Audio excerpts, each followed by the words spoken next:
The millionaire is shocked when he answers his phone and hears a child say, "Help, please. My brother hasn't eaten in days." Charles was a man of means, influence, and prestige, with a fortune built over years of work and strategic vision. He had everything the market valued: assets, decision-making power, a solid reputation. But behind all of that was a past that never stopped weighing on him, even if he rarely spoke about it. The only son of a humble pair of shopkeepers, he grew up amidst constant difficulties. There was never enough money, but there was always plenty of love and strong values. His father was a quiet and tireless man, the kind who worked more than he talked. And his mother, with calloused hands and simple affection, made resilience a daily gesture. It took years of sacrifice for the two of them to finally open a small market in the neighborhood where they lived. It was modest, but it was theirs. Since he was little, Charles helped however he could, packing groceries, cleaning shelves, greeting customers with politeness and curiosity. He was an observant, honest boy who learned quickly and never strayed from the values his parents had taught him.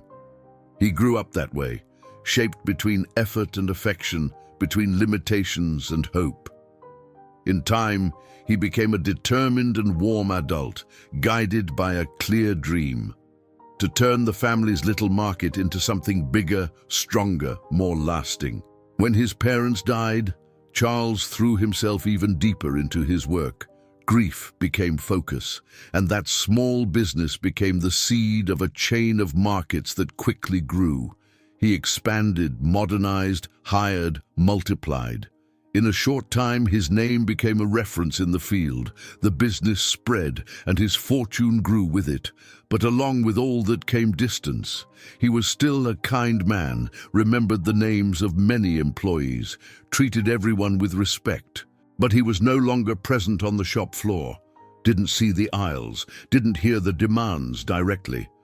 His acts of help continued. He sponsored social programs, donated regularly, funded projects, but all from a distance. The faces disappeared. There were reports, there were spreadsheets, graphs, intermediaries. The pain of others turned into a statistical data point. Suffering lost its human color and became an indicator on a spreadsheet. He was still doing good, but without seeing, without feeling, without being involved. He lived surrounded by goals and institutional speeches, but far from real stories. And even if he wouldn't admit it, he knew something inside him was lost in that distance. That night, the storm battered the windows of the silent house, making the glass vibrate with the constant wind. The mansion where Charles lived was much too big for a single man, and that night, more than ever, he felt it. He walked slowly down the main hallway, his hands in his jacket pockets, thinking about the next day's meetings and the numbers he still had to review.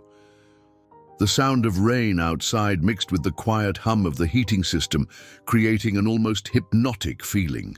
It was in that moment that his personal phone rang. That was unusual. It was a reserved line, used by very few.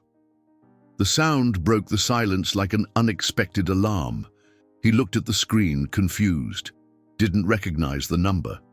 He answered right away, expecting some emergency involving the few living relatives he still had any contact with. "Hello?" said Charles, his voice steady but with a clear hint of curiosity. For a second, he only heard static, and then a weak, thin voice, loaded with fear and urgency, came through the line. "Please, help us. My brother hasn't eaten in days," said a girl, almost in a whisper, her voice trembling, as if she were speaking from a place that was too cold or too scary. Charles went silent for a moment. It sounded like a prank, a scam, a joke in very poor taste. But the voice, there was something real about it. "Who are you?" he asked, with a firmer tone, but unable to hide the unease growing inside him. "My name is Sarah," the girl said, now quietly crying, as if she were crying in secret from someone or something. "And my brother is Ronald. We're in an alley, in the old neighborhood, next to an abandoned hardware store. Please, sir, time's running out." and the line went dead. Charles looked at his phone, still pressed to his ear, trying to make sense of what he'd just heard.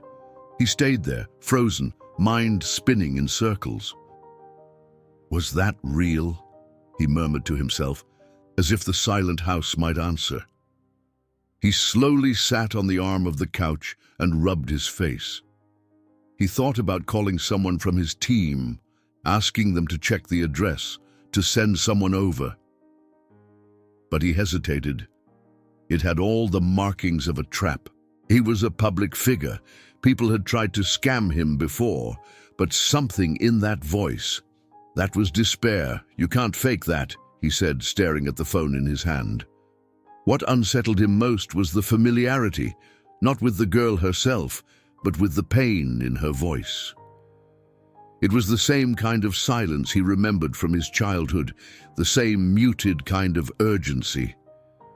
Hunger doesn't scream. It whispers with weight.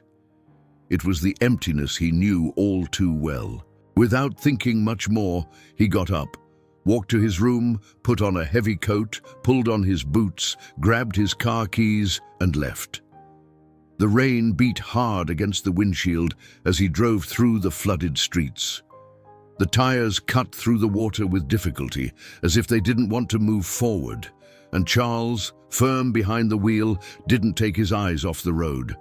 The streets he drove through weren't his usual ones. These weren't the well-kept neighborhoods with clean facades and plastic flowers in the planters. These were places he hadn't seen in years, where time seemed to have stopped. The lighting was dim, the lampposts leaning, the walls covered in graffiti. The sidewalks were potholes and puddles. The city there was another city, a city invisible to those who lived in safety. Charles passed by a small market that was still open. He stopped the car and went inside. The smell of damp and old bread brought back memories of his parents' grocery store. He walked slowly through the makeshift aisles, grabbed bread, crackers, juice, milk, and chocolate. He thought about getting fruit, but they were overripe, turning dark, and he didn't want to risk it. Before heading to the register, he approached the attendant, a skinny guy with sharp eyes, and asked firmly, "Do you know if there's an abandoned hardware store around here in this neighborhood?" The attendant looked at him oddly, but answered almost immediately. "There is, sir. It's a couple blocks that way, down a narrow alley. The store's been closed a long time. There's a dumpster pushed up against the wall." Charles nodded in thanks and headed to the register. The attendant watched him, as if he recognized something but said nothing else. Charles paid in silence and walked out with the bags in his hands. His heart was pounding. It was like traveling back in time. He drove a few more minutes until he reached the spot the guy had described. He slowed the car until he stopped in a narrow alley surrounded by peeling walls. There was a closed shop with broken windows, and in the corner, a dumpster, partially covered by a splintered wooden lid. Charles got out of the car, feeling the rain soak through his coat. The smell of garbage, mold, and abandonment was strong. "Here?" he murmured, looking around in disbelief. Then he heard a muffled sound, a timid noise followed by a weak voice. "I'm here," someone said, barely audible.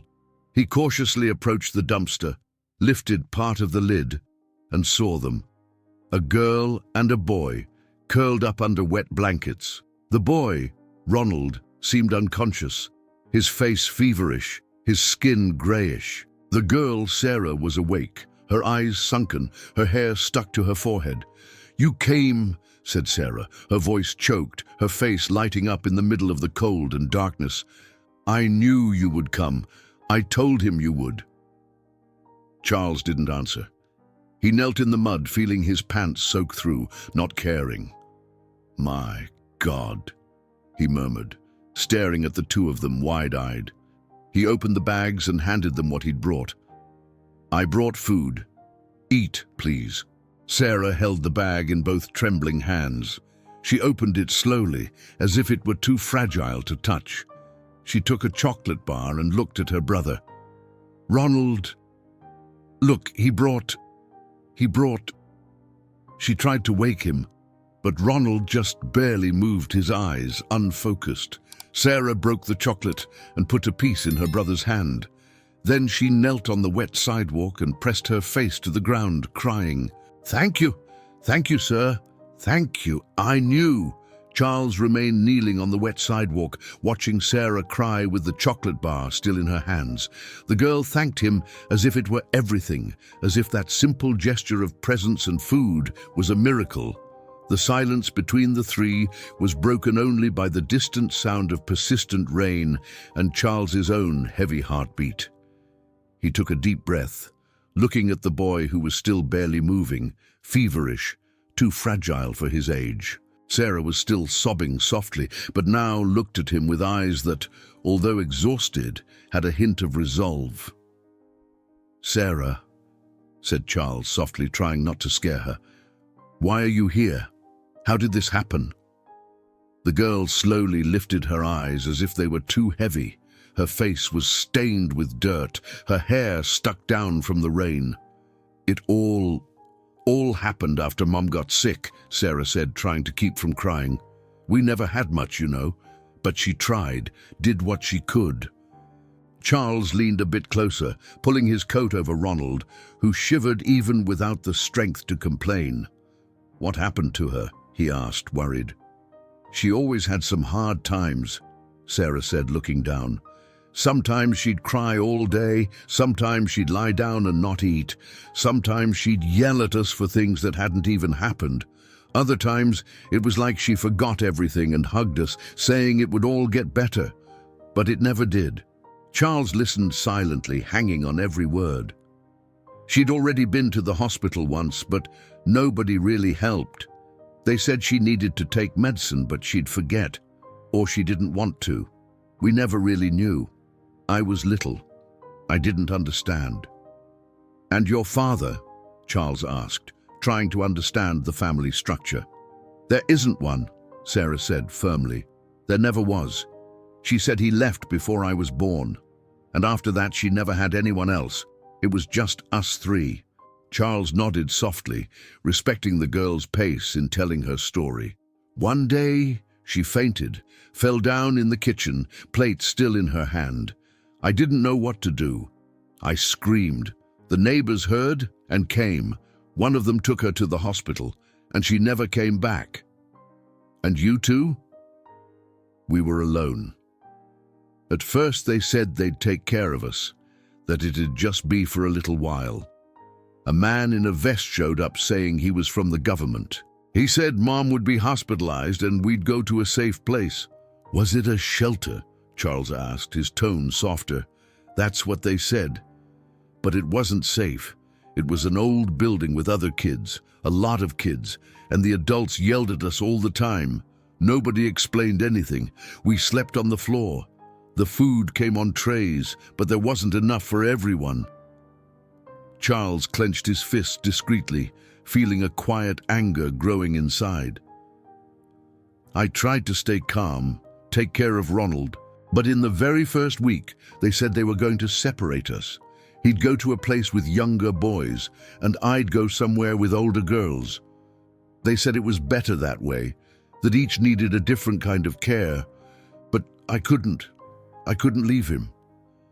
And then, the next night I waited for everyone to sleep. I grabbed him by the hand. We snuck out through a back door near the trash area. We climbed a fence with the help of some crates. No one saw. And since then, you've been on the streets?" "Yes," Sarah said, her eyes filling with tears. "We sleep wherever we can. Stairs, abandoned places, cardboard boxes, always hiding, always quiet. I never let anyone see us together, because if they saw, they'd take him away from me." Charles wiped his face, trying to process it all. "No one tried to help you?" he asked, already knowing the answer. "Some people saw, gave us a piece of bread, a coin. But when I said we couldn't go back to the shelter, they'd look away. They felt they'd already done what they should." "And you never tried to find official help?" Sarah shook her head. "No way. They already knew about us. They had our names, our files, and still they left us there. Help us again? That'd just mean going back." and being separated. Charles looked at Ronald, who was now sleeping with half-open eyes, breathing irregularly. "He needs medical help, Sarah." "I know," she said, her voice breaking, "but I didn't know what else to do. He's been like this for 2 days. He was coughing. Then he started saying he was so cold, even with the blanket. And yesterday he stopped talking. Today he barely opens his eyes." "That's why you called me." She nodded. "How did you get my number?" The girl slowly moved, pulling a small plastic bag from inside her wet clothes. From it, she pulled a folded magazine page and a yellowed paper, almost falling apart. "One day, I found this," she said, handing him the magazine page. Charles took the paper and saw a picture of himself from an old interview.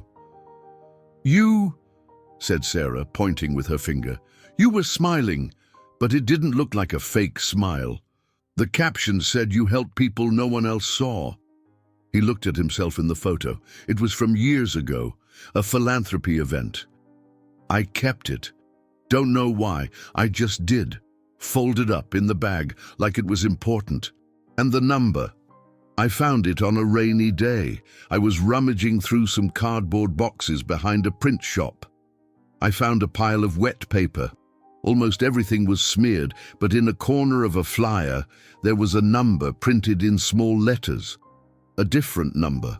Charles recognized the description. It was his direct advisory number, used only by business people and strategic partners. "You called that number directly?" "It took me weeks," she said. "I was scared. Scared someone would answer and yell at me. Scared it was all a lie. But today, seeing him like this, I ran, used the last coin, went to the payphone near the square. The call started with static, and when you answered, I said everything at once, because I knew it would cut off soon, and it did." Charles rubbed his face again, trying to contain his anxiety. "Sarah, this isn't your fault," he finally said. "You did everything you could, everything." She stayed silent. Her look was that of someone who wanted to believe, but was too tired to be sure. "You shouldn't be going through this," he finished, looking at both of them. Sarah didn't reply. She just pulled Ronald a bit closer, trying to warm him with her own body. Charles stayed there, under the dumpster lid, feeling time slip through his fingers. The rain was lighter now, but the world felt heavier. "The system failed you," he said after a long silence. "It failed you badly, and I was part of it." Ronald coughed lightly, his breathing growing weaker. "He can't stay here," said Charles, determined. Sarah looked at him, scared. "Are they going to take us back?" "No," he said firmly. "I'm taking you, now, to a hospital. But what if they find out? What if they separate us?" "I won't let that happen," Charles said, looking into her eyes. "You trusted me. Now it's my turn." Carefully, he took off his coat, wrapped Ronald in it, and picked him up. Then he reached his hand out to Sarah.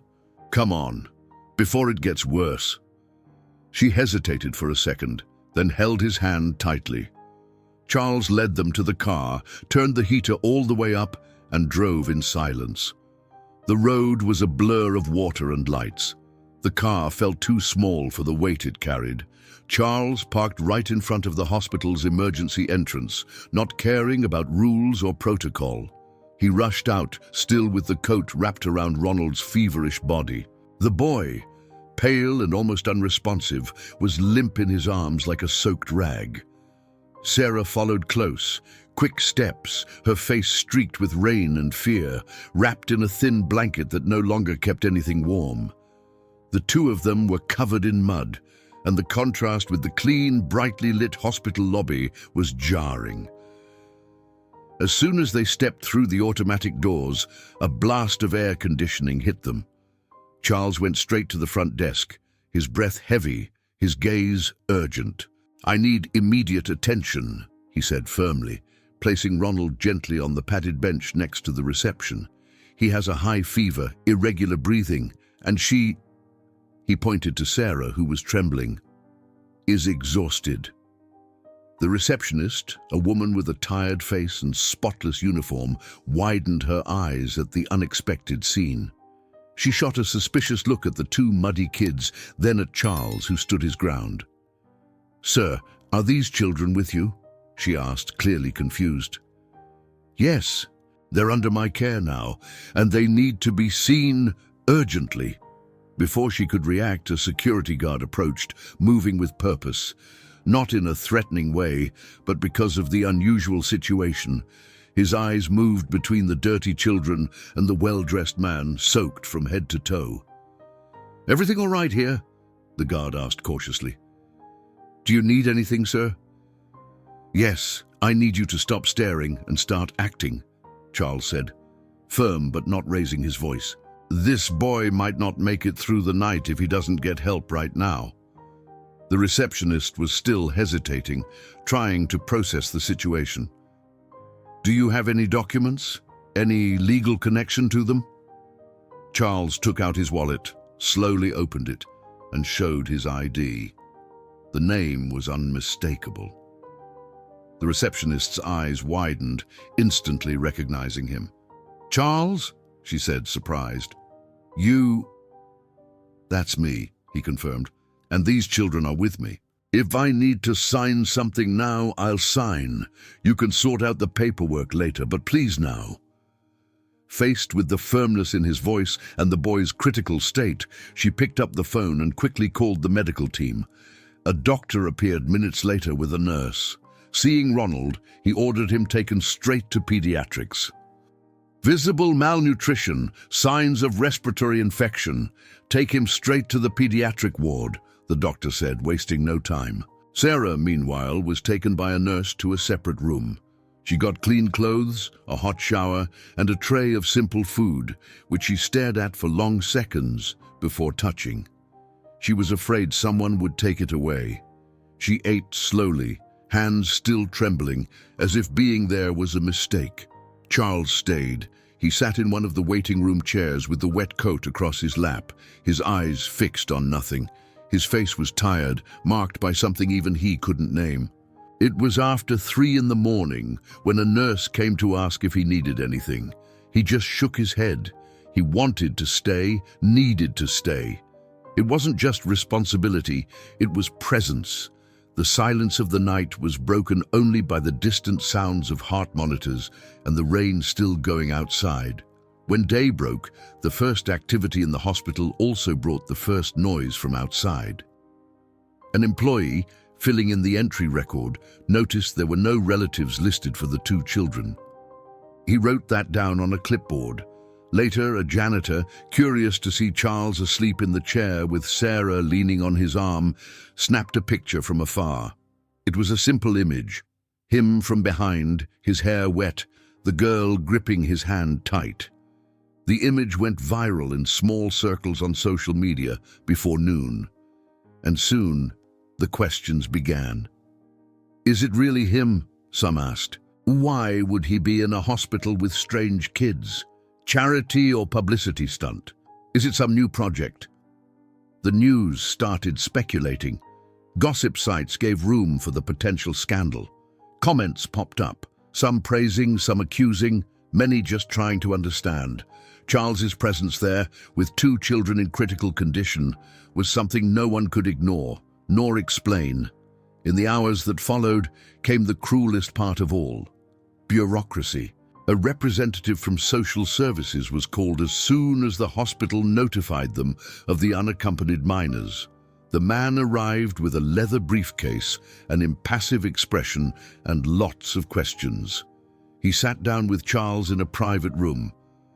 "You do realize these children don't have documentation, right?" said the official, straight to the point. "I know. But they have names, they have a story, they need urgent help," Charles replied firmly. "Protocol requires they be sent to an institution until a legal guardian is found. They were already in one, and they ran away." The man looked up from his papers. "So they're in an irregular situation?" "No. They were in danger." Charles called his lawyers, asked for time, explained everything, every step. Every detail said he couldn't let Sarah and Ronald go back to a system that had already failed them. Those were intense days. Last-minute meetings with judges, social workers, shelter directors. No one wanted to make an exception, but Charles was persistent. He went to the hospital every day, arrived early in clean clothes, but with more and more tired eyes. He spent hours with Sarah, read to her, talked to her. Gradually, she started to trust him, not because of who he was to the outside world, but because he simply stayed. He didn't leave. He didn't give up. Meanwhile, Charles started investigating what else was behind that failure.